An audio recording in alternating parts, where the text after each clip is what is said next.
구글 창업자 그 세르게이 브린은 6살 때 러시아에서 미국으로 건너온 이민자예요. 그 가족은 브린이 6살 되던 해 유대인에 대한 차별을 피해서 러시아를 떠나왔습니다. 또 유튜브로 백만장자가 된 그 메이크업 아티스트 미셸 판이라는 IPSY 창업자가 대표적인 예인데 베트남 사람입니다. 그녀의 부모는 아메리칸 드림을 꿈꾸며 베트남을 떠나서 미국에 정착했습니다. 그런데 아버지가 도박에 그냥 빠져가지고 6살 때, 판이 6살 때 자취를 도망가 버렸어요. 어머니가 2번 이혼을 한 뒤에 좁아 터진 아파트 바닥에서 잠을 자야 하는 처지가 됐고 정부의 식량 보조로 살아야 했던 적도 있었습니다. 판이 살 되었을 때 자신이 살고 싶은 삶을 상상하며 블로그에 글을 쓰기 시작했어요. 한껏 멋을 낼 수 있을 정도로 돈과 시간이 많은 여유 있는 삶에 대한 그런 자기 꿈을 얘기한 겁니다.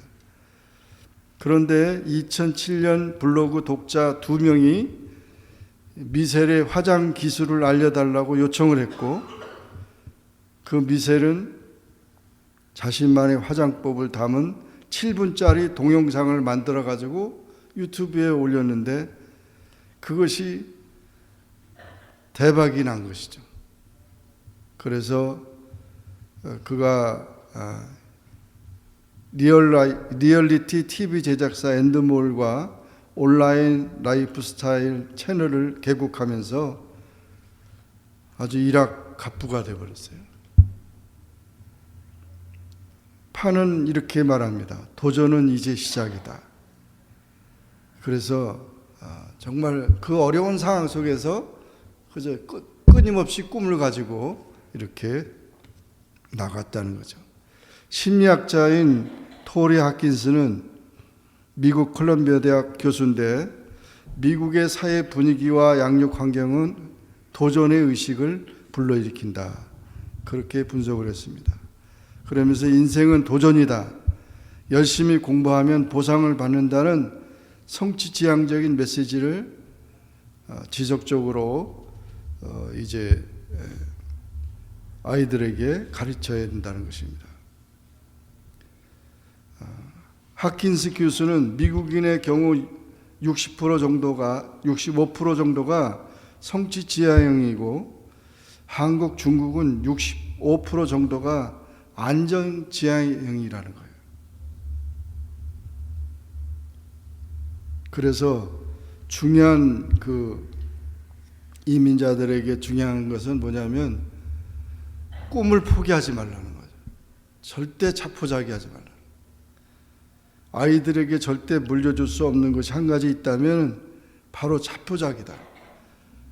그냥 아이들 앞에서 우리는 못해, 우리는 못 살아, 우리는 뭐 이런 부정적인 걸로 가득 차면 아이들이 꿈을 필 수가 없다는 거예요. 그러니까 부모가 아무리 힘들고 하더라도 자녀들에게 포기하지 않는 그런 면을 보여줘야 되고 또한 그 자녀도 끊임없이 포기하지 않는 그런 마음을 갖게 해야 된다는 거죠. 그런 것을 물려주지 못하면은 정말 미안하다고 그런 얘기입니다. 이 미국은 이민자의 나라입니다. 뭐 여기 우리 밥이나 로리도 다 독일 계통의 부모님들이 다 오셔서 이렇게 이민 이제 3, 4대가 넘어가는데 다 이민자가 여긴 뭐 다 세계 모든 나라들이 다 올 수 있는 기회의 나라입니다.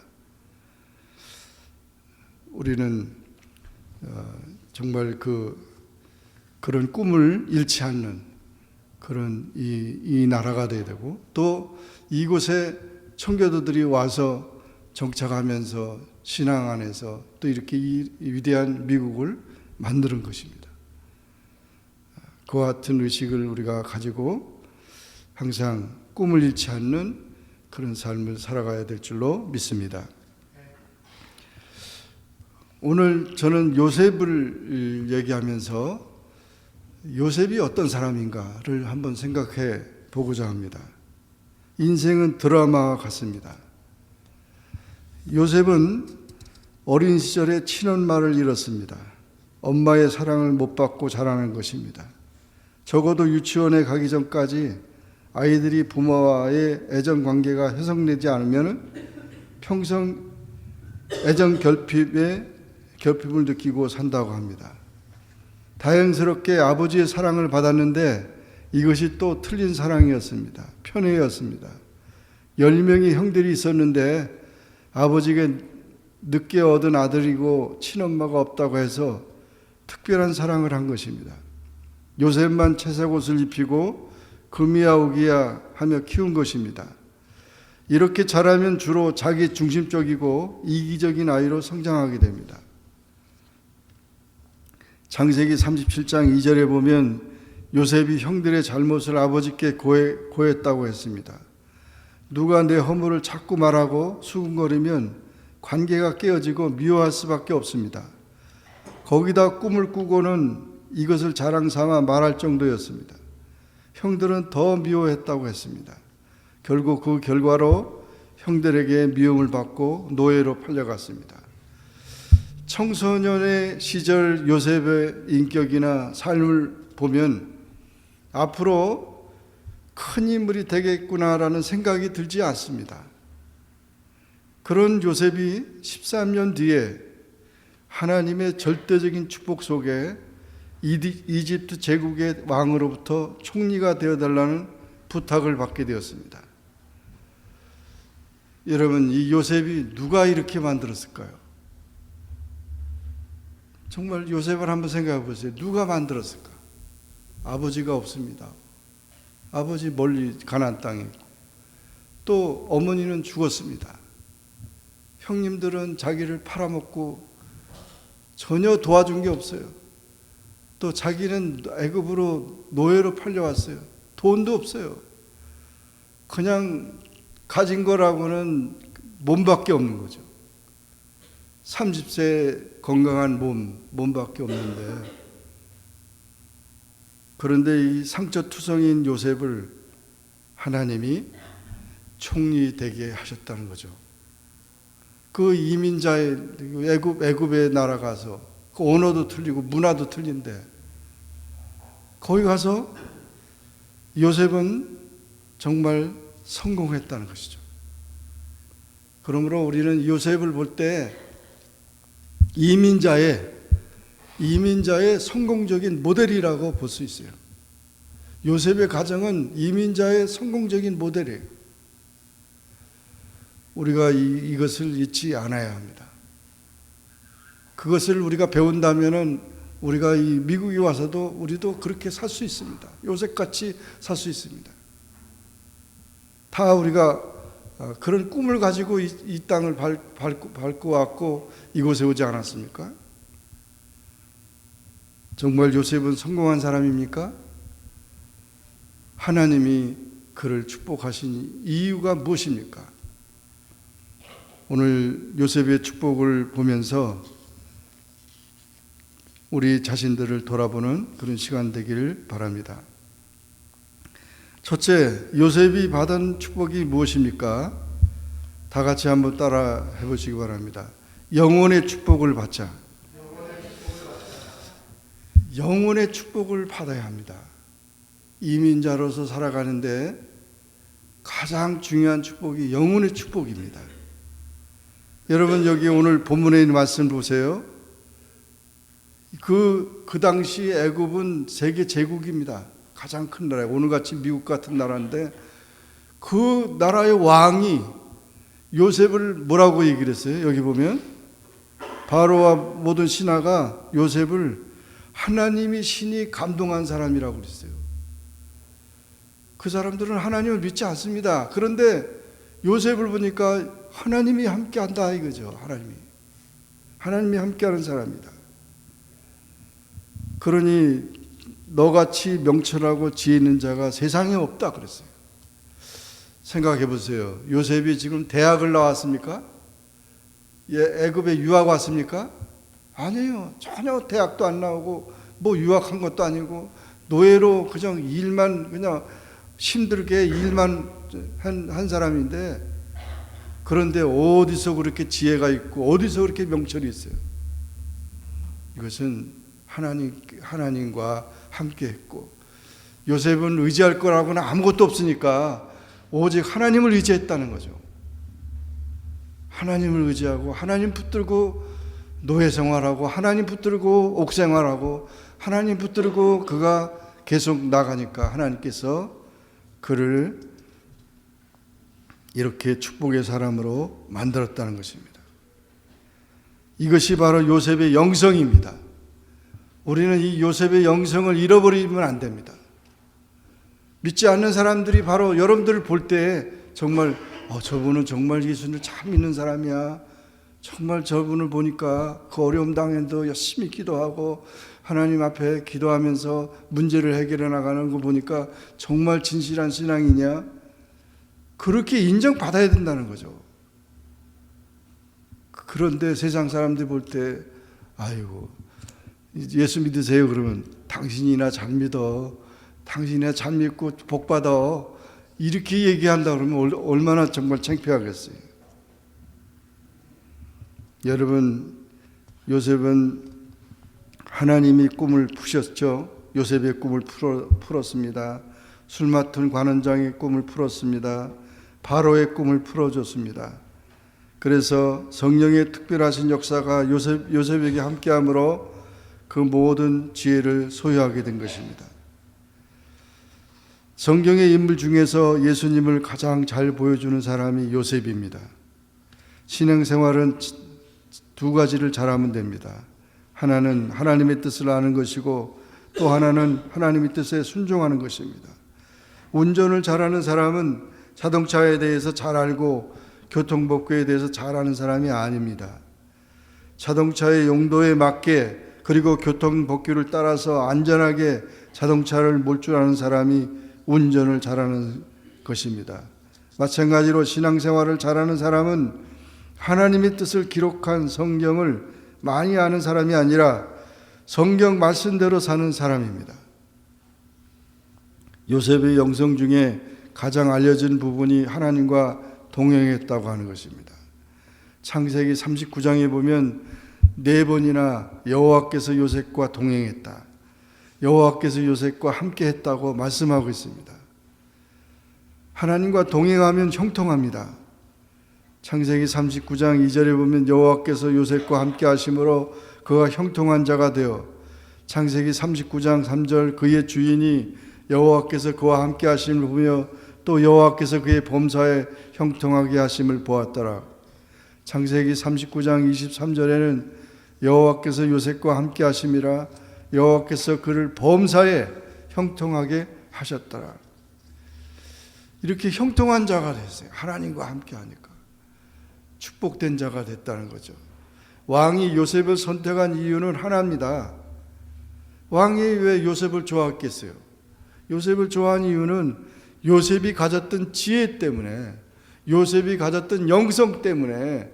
그걸 보니까 이 복동이라 이거죠. 요셉을 놓치면 안 된다. 요셉이 있어야 나도 살고 내 백성도 살고 나라가 잘 된다고 본 것입니다.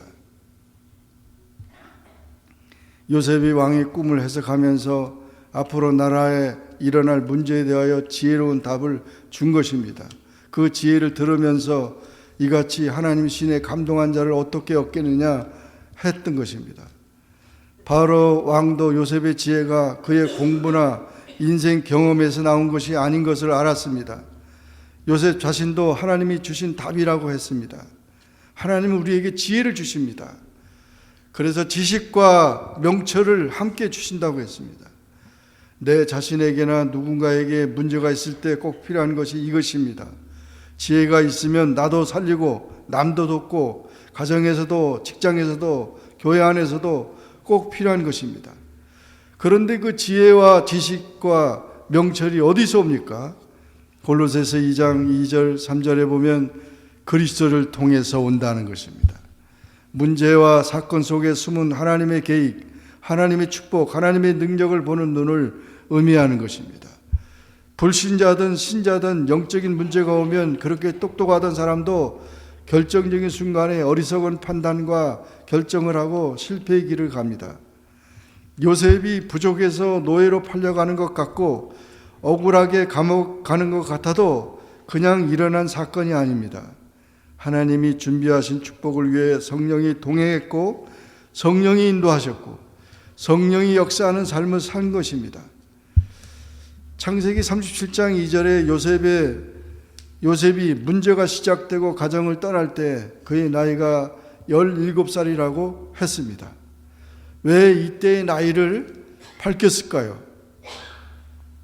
17세 이전에 17살 이전에 요셉은 그의 부모 야곱을 통해서 영성의 시작인 하나님을 알았고 언약을 배웠다는 것이죠. 요셉이 17세 이후에 세상으로 가서 체험한 영적인 축복을 말하고 있는 것입니다. 수많은 문제와 억울한 일들, 가슴 아프고 외로운 시간이 있을 수 있습니다. 그러나 문제가 아닙니다. 언약이 성취되고 성령의 역사를 체험하는 시간이 되는 것입니다. 요셉은 어디로 가든지 하나님과 함께 하셨고 사람들의 사랑을 받았습니다. 하나님이 요셉을 위해 요셉과 관계된 모든 것을 축복하셨고 범사에 형통케 하셨습니다. 그러므로 우리가 중요한 것은 내가 축복의 사람이라는 사실을 확신해야 합니다. 내가 만나는 사람이 진짜 축복을 받는다고 하는 것도 확신해야 합니다. 우리는 이 세상을 이런 확신을 가지고 이 세상을 치유하고 세상을 살리고 세상을 바꾸는 그런 삶을 살아가야 합니다. 잊지 마십시오. 우리는 하나님이 우리와 함께하는 사람은 축복의 사람입니다. 이렇게 축복의 사람이 하는 일은 축복된 일이 일어난다는 사실을 기억하시고 이 축복의 역사를 만들어가기를 주의 이름으로 축원합니다. 두 번째, 다 같이 따라하겠습니다. 권세의 축복을 받자. 요셉이 권세의 축복을 받았습니다. 영혼의 축복을 받을 뿐만 아니라 권세의 축복을 받았어요. 40절 44절에 보시기 바랍니다. 너는 내 집을 치리하라. 내 백성인데 다 내 명을 복종하겠다. 나는 너보다 높음이 보좌뿐이다. 바로가 요셉에게 예굽 온 땅을 총리하게 하고 자기 인장 반지를 빼어서 요셉의 손에 끼우고 세마포옷을 입히고 금사슬을 목에 걸고 자기에게 있는 버금 수레를 그에게 태우고 그 앞에 소리 지르기를 엎드리라. 그래서 모든 사람을 다 엎드리게 하고 애굽 전국을 총리하게 하셨다. 이제 바로 이 요셉에게 모든 권세를 다 준 것입니다. 정말 놀라운 일이죠. 요셉은 17세의 노예였어요. 노예. 그리고 10년 동안 보디발의 집에서 그저 열심히 일하는 그런 노예였어요. 그런데 그런 집에서 인생 수업과 연습 과정을 다 거치고 3년 동안 감옥살이 하면서 30세에 이 총리로 등용되면서 명령권자가 되고 애굽의 제2인자가 되고 경제장관이 되고 나라 살림을 맡은 그런 사람이 됐습니다. 여러분, 환경과 그런 여건이 주어지지 않아서 우리가 불행해진다고 말하는 사람은 요셉을 보면 할 말이 없죠. 부모님이 우리에게 유산을 물어준 게 없고 우리 돈도 없고 아무것도 없는데 뭘 성공하냐고 말하는 사람을 보면 이 요셉을 보면 정말 부끄러운 것입니다. 요셉은 아무것도 없어요. 그러나 하나님이 그에게 권세의 축복을 주셨어요. 아담은 에덴 동산에서도 그렇게 축복된 동산에서도 타락을 했어요. 하나님을 떠나니까 타락을 했어요. 그러므로 좋은 환경이 그를 축복하게 만드는 게 아니고 아무리 어려운 환경이라도 하나님이 함께하면 그곳에서 권세의 축복이 임한다는 거죠. 참고 기다리니까 하나님의 때가 되어 하나님의 시간표를 따라서 요셉을 정확하게 이렇게 이끌어 갔다는 것입니다. 요셉이 노예로 있을 때, 보디발에게 감옥에 있을 때 간수에게, 또 본문은 왕에게 하나님을 말하는 시간표였어요. 그래서 요셉이 보디발의 집에서도 하나님을 얘기를 했고, 감옥에서도 하나님을 얘기를 했고, 그리고 왕 앞에서도 하나님을 얘기를 했다는 거죠. 하나님을 높이면 우리가, 나를 존중히 여기는 자는 내가 존중히 여기고, 나를 높이는 자는 그 사람을 높이리라고 그래서 하나님께서 그 하나님을 높이니까 자기가 높아지는 거죠. 전도했다는 거죠. 그래서 이 요셉은 자기 하나님을 자랑하고 하나님을 높이니까 권세, 하나님께서 높이셔서 권세까지 주셨다는 것입니다. 이것이 바로 요셉의 영성입니다.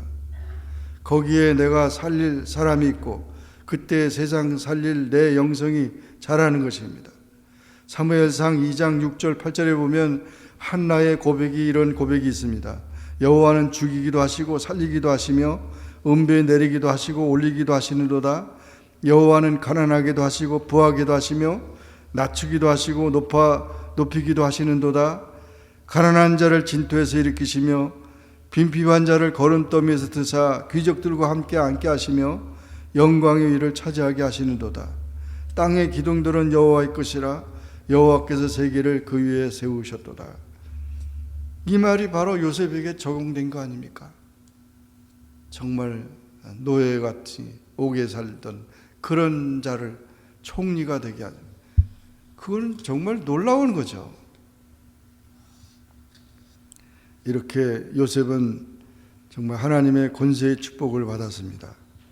정직과 신앙과 성실이 결국 하나님의 때에 이렇게 정말 나라를 살리며 백성을 살지게 하는 그런 놀라운 권세의 축복을 받은 것입니다. 여러분, 이렇게 요셉과 같이 정말 우리가 살아가면서 자기가 맡겨진 일에 대해서 성공해야 합니다. 그 위치에서 우리는 꼭 하나님 앞에 영광을 돌릴 수 있는 그런 요셉과 같이 권세의 축복을 받는 그런 삶이 되어야 합니다. 그런 복된 우리 모든 성도가 되시기를 주의 이름으로 축원합니다.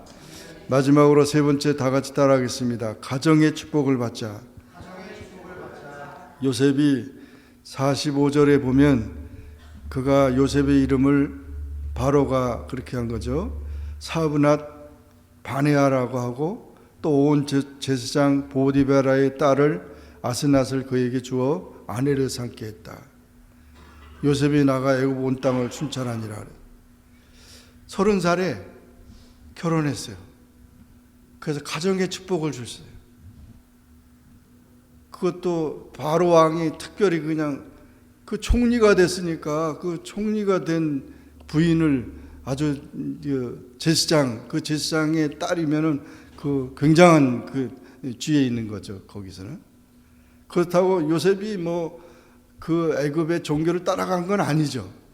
오히려 그 국제 결혼을 한 거지만, 그러나 이제 이스라엘 지파로 그렇게 신앙적으로 이끌어 갔다는 것입니다. 그래서 낳은 아들이 두 아들이에요. 므낫세와 에브라임입니다. 므낫세라는 뜻은 하나님이 고난을 잊게 하셨다 그런 것입니다. 므낫세를 낳고 나니까 모든 고통이 그냥 싹 다 그동안에 고생했던 것이 다 사라져 버렸다는 거죠. 또 에브라임을 낳으니까 하나님이 나로 창성케 하셨다. 그래가지고 에브라임 낳을 때는 어마어마한 이제 정말 권세도 누렸지만 어마어마한 거부가 됐잖아요. 그렇게 부자가 되고 그런 축복을 받게 되니까 그냥 가난해서 굶어 죽게 되는 그 고향에 있는 아버지와 그 형들을 다 초청을 한 거잖아요. 다 초청했어요. 그 70명을 초청을 했어요. 뭐 한국에 있는 부모님들을 초청하려면은 그것도 돈이 많이 드는데, 아니 70명을 다 초청하려니까 어마어마한 부자가 된 거죠. 그 땅도 다, 고센 땅도 다르고. 그래서 이와 같이 요셉은 모든 가족을 초청해다가, 그리고 형들한테 말했죠. 내가 다 봉양하겠다, 다 섬기겠다. 얼마나 귀한 겁니까? 아니 자기가 뭐 성공해가지고 자기만 먹고 잘 살고자 하는 그런 생각을 갖는 어리석은 자가 돼서는 안 되죠. 다 아무것도 없는 상황에서 와서 성공해서 또 없는 사람들을 다 도와주고 다 잘 살게 하는 그런 일을 한다는 거죠. 무엇보다도 또 가족이 화목하게 됐어요. 그 형들하고는 원수였잖아요.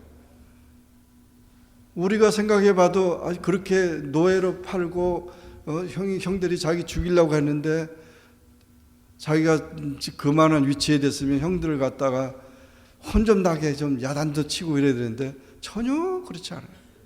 그냥 그거 없던 걸로 하는 거죠. 여러분, 가족 간의 문제는 정말 상처받으면 안 됩니다. 뭐 가족 간에 그냥 지지고 볶고 그래도 그 아이들 때문에 왜 그렇게 싸우고 뭐 이렇게 할 필요가 없는 거죠. 또 가족은 화목해야 되는 거죠. 지나간 거를 다 잊어버려야 돼요. 그런데 뭐 톡톡톡 그냥 섭섭한 거 계속 늘어나봐야 그거 하나님 축복하지 않아요. 섭섭한 것도 있겠지만 그런 건 다 지나가고 이제 꿈을 가지고 앞으로 나가고 화목해야 되는 거죠. 이민자의 삶이 어떻습니까? 외로움과 고독입니다. 화목이 없이는 안 됩니다. 그런데 우리 여기 뭐 이민 우리 지금 한인들도 200만 명이 지금 와 살고 있다고 그러는데, 뭐 오면은 다 그냥 가족들이 다 싸우고 그냥 흩어지고 다. 그래가지고 교회들도 그냥 다 각자들 하고 다 각자들. 그래가지고는 안 되죠. 요셉을 보세요. 요셉은 형님들을 다 용서하고 오히려 하나님이 다 그것을 복되게 했기 때문에 두려워하지 말고 염려하지 말고 모든 것을 다 도와줬어요. 도와주면 어때요? 근데 왜 맨날 도움만 달라고 그러는데 도와줘야죠. 잘 사는 가족이 잘 못 사는 형제들을 자매들을 도와주는 건 당연한 거 아니에요? 그런데 그냥 뭐 그거 아까웠다고 생각해요. 가정의 위기, 이혼하는 가정들이 얼마나 많아요. 그래가지고 정말 가정이 병들면 사회와 나라도 병드는 것입니다. 천국 가정이 되어야 합니다. 하나님이 짝 지어 주셨어요. 그렇기 때문에 그 이민 생활하면서 어떤 가정은 나는 여기 미국에서 못 살아, 나는 한국에 가야 돼. 그래가지고 한국 가서 살고, 이게 이산 가족이 되는 가정들이 많아요. 찢어져가지고 그냥 이혼 아닌 이혼이 돼버리는 거죠. 그러니 그 속에서 아이들이 어떻게 꿈을 키워가며 살겠어요. 정말 우리가 중요한 것은 모든 가족들이 만나면서 행복하게 살아가야 합니다. 하나님이 짝 지어 주셨다고 했습니다. 여러분 신발 신고 다니잖아요. 그냥 한 짝만 신어보세요. 다리가 불편해서 걷지 못해요. 한 짝만 신어보면 이 신발이 얼마나 불편한지. 두 짝을 다 신어야지 한 짝만 신어보세요. 젓가락 한 짝 가지고 어떻게 하겠어요? 손, 발 다 하나님이 정말 짝 지어 주신 것을 귀히 여겨야 돼요. 가정의 순결을 지키고 가정의 행복을 지키고 그것을 가장 귀하게 여기는 것은 화목입니다. 무슨 일이 있어도 화목해야 돼요. 어떤 일이 있어도 우리가 모든 것을 다 용납하고 살아가야 합니다. 요셉과 같이 그리스도 안에서 성령을 통해 주시는 모든 지혜와 영성이 우리 모든 성도들에게 있어서 이 세 가지 축복으로 정말 요셉과 같이 이민자의 성공적인 이민자가 되고 또 가정이 되기를 주의 이름으로 축원합니다. 기도하겠습니다. 사랑의 주님 감사합니다. 오늘도 주님 앞에 나와 말씀 듣고 기도합니다. 특히 우리 하나님의 교회를 섬기는 재직들에게 특별한 은총과 사랑을 베풀어 주시기를 원합니다. 요셉과 같이 이민자의 성공적인 이민자가 되고 또 이민자의 가정이 될 수 있게 도와주셔서 나만 아니라 온 가족을 섬기고 또 교회를 섬기고 가난하고 어렵고 힘든 자들을 다 돌봐주는 그런 복된 가정들이 다 되게 하여 주시고 정말 하나님께서 무슨 일이든지 범사에 형통케 하는 그런 복된 가정들이 다 되게 하여 주옵소서. 예수님의 이름으로 간절히 기도하옵나이다. 아멘.